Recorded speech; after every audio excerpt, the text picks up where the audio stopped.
Let's talk first about TV money. The current Premier League deal is worth more than £10 billion for all the players in the 20 clubs in the Premier League. If you don't want the players to earn money from this kind of deal, then who do you want to earn the money?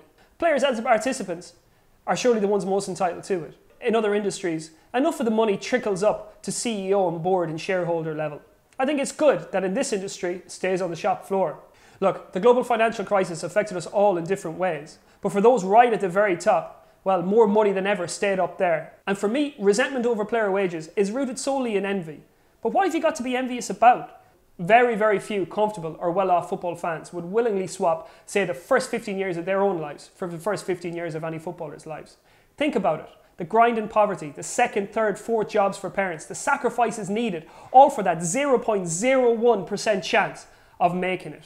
And the glorious thing about football is that it's still a meritocracy. You can't bullshit it, you can't fake it. Other industries, my own included, are full of bullshitters. People who've talked their way to the top, people who know the right people, people whose parents know the right people. But in football, with the glare of the floodlights and 10 other teammates around you, if you're not at the level, you will sink.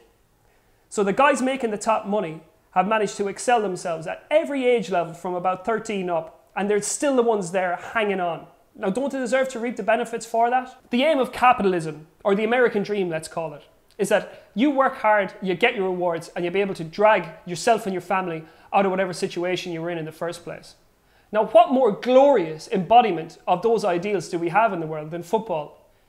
In what other industry could a kid from one of the roughest council estates in England grow up to become a multi-millionaire and lift a generation of his family out of poverty? For me, that's not something to be looked on and resented. That's something to be celebrated.